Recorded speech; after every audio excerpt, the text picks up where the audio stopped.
Hello everyone, this is Ritika Tomar and I am a second year MBBS student in Government Medical College RDMC Banda.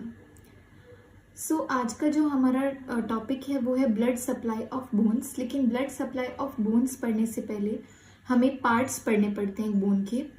तो bone के parts में सबसे पहले क्या आता है? एपिफाइसिस। तो एपिफाइसिस, डायाफाइसिस, मेटाफाइसिस बोन के अंदर पार्ट्स होते हैं।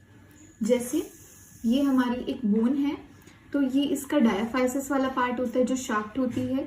जो एंड के पार्ट्स होते हैं they are epiphysis, this is diaphysis, epiphysis, और इनके बीच में होता है मेटाफाइसिस। तो अब हम आते हैं एपिफाइसिस पे। तो एपिफाइसिस होता क्या है? एपिफाइसिस ऑसिफाई करता है सेकेंडरी सेंटर से। दो सेंटर्स होते हैं, प्राइमरी सेंटर, एक सेकेंडरी सेंटर।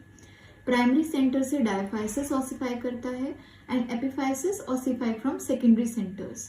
एपिफाइसिस भी हमारे पास चार तरीके की होती है: pressure epiphysis, traction epiphysis, atavistic epiphysis and aberrant epiphysis.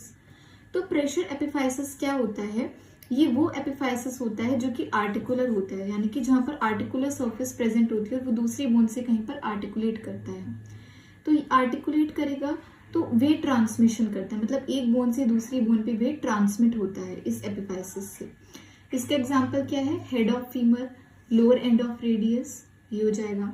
Traction epiphysis non articular होता है, यहाँ पर कोई आर्टिकुलेशन नहीं होता है किसी बोन के साथ, और अटैचमेंट होता है यहाँ पर टेंडन्स का। Example trochanters of femur, tubercles of humerus. Trochanters पे जैसे मसल्स के टेंडन्स आके अटैच होते हैं, इसी तरह ट्यूबरकल्स पे। तो ये ट्रैक्शन एपिफाइसिस के एग्जाम्पल होगा। अब आता है एटाविस्टिक एपिफाइसिस। एटाविस्टिक एपिफाइसिस मतलब फाइलोजेनेटिकली वो बोन्स कैसी थी? वो इंडिपेंडेंट थी, लेकिन बाद में किसी दूसरी बोन के साथ फ्यूज कर गई। जैसे कोराकॉइड प्रोसेस है, कोराकॉइड प्रोसेस स्कैपुला से बाद में क्या हुआ?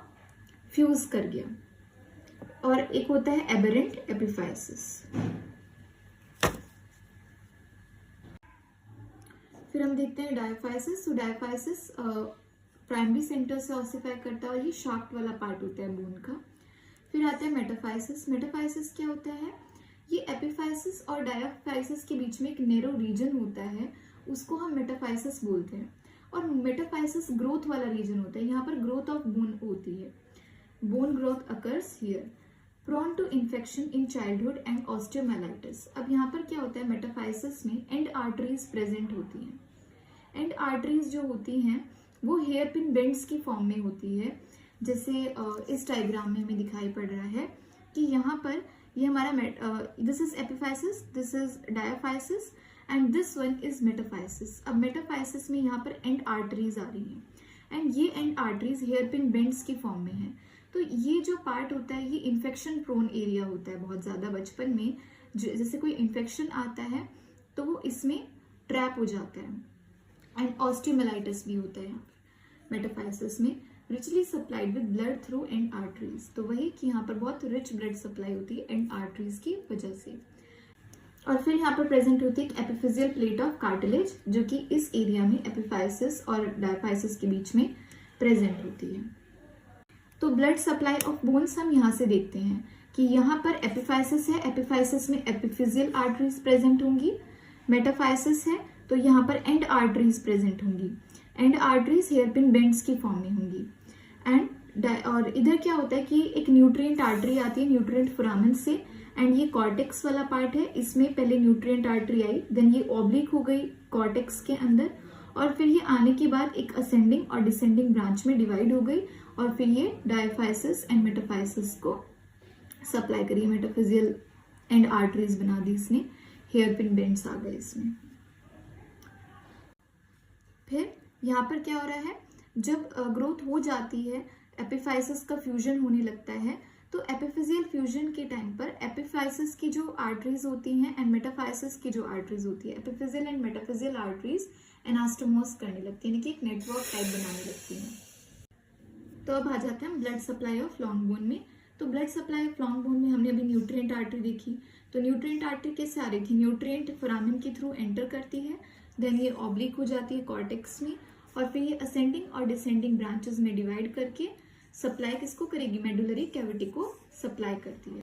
अब nutrient foramen away from growing and, nutrient foramen जो होती है वो ग्रोइंग एंड से अवे होती है, यानी कि न्यूट्रिएंट फोरामेन के डायरेक्शन से हम ग्रोइंग एंड का पता लगा सकते हैं। यानी कि इसमें देखो न्यूट्रिएंट फोरामेन का डायरेक्शन टूवर्ड्स द एल्बो है, टूवर्ड्स द एल्बो है, यानी कि ह्यूमरस का जो अपर वाला एंड है दैट इज ग्रोइंग एंड, और रेडियस का lower and is the growing and.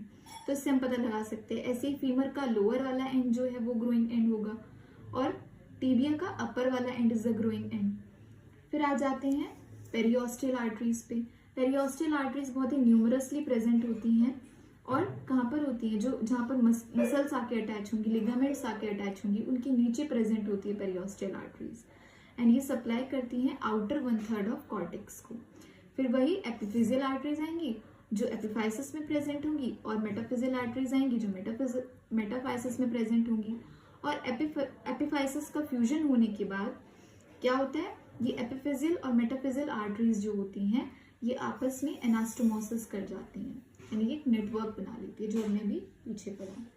तो ब्लड सप्लाई ऑफ बोन में इतना ही था। Thank you.